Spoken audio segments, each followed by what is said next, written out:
Alright, so hello guys, Alicia nyo. Nagbabalik ulit para sa ating panibagong video.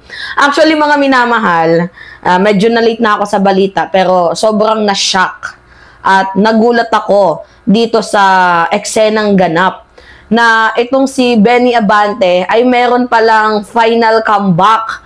Kasi we all know naman na natalo siya ni Joel Uy ba yun? Or, Joel Uy. Natalo siya ni Joel Uy doon nga po sa 6th District ng Manila. And bilang supporters po ng Quadcom, 'di ba? Bilang isang nakasubaybay sa Quadcom at talagang nakatutok sa Quadcom, nalungkot ako nung nalaman nating talo itong si Benny Abante. Lalo pat nilala ito ni Sara, binaboy si Benny Abante sa mismong distrito niya. Like, nasaktan kami. Kulang na lang umiyak ako nung nalaman kong talo itong si Benny Abante. Pero, iba talaga no, pag mabuti yung hangarin mo sa taong bayan, talagang binibless ka. Kahit anong mangyari, babalik sa'yo yung good karma. Tingnan ninyo, mga minamahal. Ito yung balita. Basahin natin. Ako, Sara. Diba? Ano sabi mo kay Benny Abante? Okay, Representative Benny Abante has been officially declared the winner by the Commission on Election as the representative of Manila 6th District after the disqualification of rival Joel Uy, who had initially received more votes in the last election. Totoong nanalo itong si Joel Uy.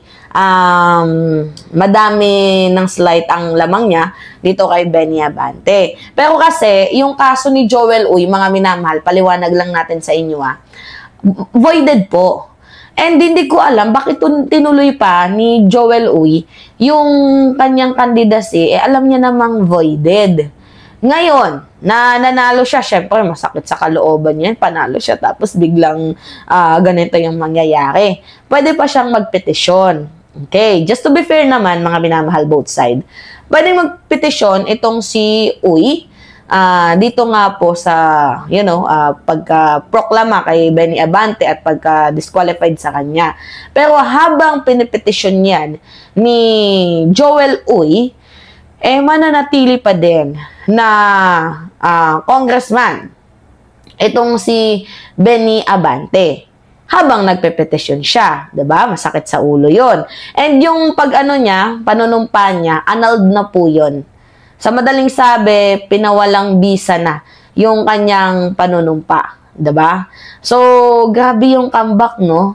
Tapos naging spokesperson pa ng House of Representatives yung kanyang anak na si Princess Abante. Tapos nandito din yung ama na idineklara ng COMELEC na congressman ng Manila 6th District. And you know what? Kung ano yung interesting dito, tatlo kasi yan. Yung idineclare ng COMELEC. Yung Duterte Youth Party List na, kakabalita lang din na sa exciting part. Ano nga yung balita dito, mga minamahal? Pakita natin yun, cancel po yung kanilang registration. Kasi sino ba naman, mga minamahal, ang matanda na, 'di ba? Tapos nandyan pa din sa youth. Hindi ba naman tarantado? Tinakot pa nga ng mga Duterte Youth yung PNP, yung NBI, na pag nakabalik sila, babalikan daw nila yung NBI. Ngayon, hindi na sila nakabalik. 'Di ba? Karma. Tapos pangalawa naman po dito is si Joel Uy, which is yung rival ni Benvenido Abante. At itong si Darwin. Sa mga hindi nakakakilala, si Darwin po ay councilor ata, if I am not mistaken, Isko Moreno. Yun po yung i-declare ng COMELEC na mga kanselado. Pero dito sa part ni Benny Abante, Sir, pa-burger ka naman dyan. Diba? Padalo tayo. Lalo pat nakaabang ako lagi doon sa dati sa Quadcom ninyo. Well, at least sila kompleto sila. Lahat ng mga binaboy ni Sara Duterte na mga congressman. Si Valeriano, tama ba ako? Valeriano o Valerino? Basta si Valeriano, si Abante, tapos si Joel Chua. Si Joel Chua, binaboy niya din. Pero lahat ng yan, mga minamahal, nanalo. Yung kanyang mga binaboy. So, naniniwala talaga ako na, you know, God works always in a mysterious ways. Diba? So, antayin natin, 'di ba? Kasi kakabalik pa nga lamang mga minamahal ni Benny Abante, meron na agad siyang banat kay Sara eh. Tingnan ninyo ah. Okay, tingnan nyo. Oh. Kakabalik pa lang, oh, may banat agad.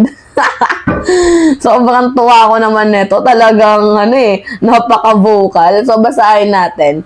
Sabi ni Benny Abante, akala ko ba wala silang pera? 'Di ba? Paano na-afford ang 16 na abogado? Like, mapapaisip ka nga din naman. Yeah, sabi nga nila, pag wala silang pambayad dito sa ICC ni Digong, magbebenta na lang daw sila ng gamit nila sa bahay. Yan yung sabi ni Sara, 'di ba? Tapos, malalaman natin sa balitang to. Yan, kita ninyo. Akala ko ba, wala daw silang pera. Pero, paano nila na-afford? Diba? Paano na-afford ang 16 na abogado? Kahit nga din ako, nagtatanong ako. So, akala ko ba wala silang pera? Yung mga Duterte, di ko naman alam paano sila nakapag-afford ng magagaling na mga abogado. 16 pa yan, ha? 16 pa. So, natawang sabi ni Manila 6th District. Ay, Manila 6th District Representative Benny Abante. Meron na agad Manila 6th District agad. Meron ng pino-point out, 'di ba, mga minamahal? So, wag mo na maggalingan, Ben. Yan, kakabalik mo pa lang eh. Mamaya pag initan ka na naman. Baka mamaya yung petisyon, 'di ba, haluan nila ng chemical at mahik ka, mabawi sa iyo yung trono mo, pero hindi na mababawi yan, mga minamahal. Be honest na lang tayo. And na lang tayo. Tawag dito, kung sa seryosong usapan, malabo na. Kasi una pa lang, voided na talaga yung ni Joel Uy. Voided na. Itinuloy niya. So, hindi na kasalanan niya ni Benny Abante. 'Di ba? Voided eh. Tapos, nung nanalo, okay, inano siya, pinoclaim, pero annulled na yung panunumpa niya. By the way, isang congratulations, Benny Abante. May pasabog ka talaga palagi at talagang pinapasabog mo ang DevDev, 'di ba? Nila Duterte, 'di ba? Kakabalik pa lang, may pasabog na agad nadala. Imagine yan, tingnan ninyo. Sa Bisaya pa, ang bulos, waray sukol. Alam niyo yan? Ang gante, walang hangganan yan. Tama ba yun? Sino yung mga Bisaya dito? Katulad ni Mima, waray nun. Ang bulos, waray good, iton sukol. Diba?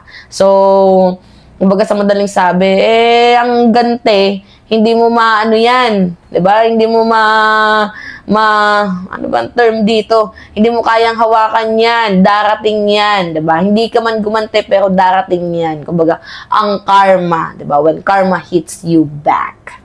Alright, mga minamahal, pahingin lang ako ng comments, likes, and share. And also, don't forget to click the subscribe, mga minamahal, and hit notification bell for more update. Yun lamang po at ingat, mga kababayan.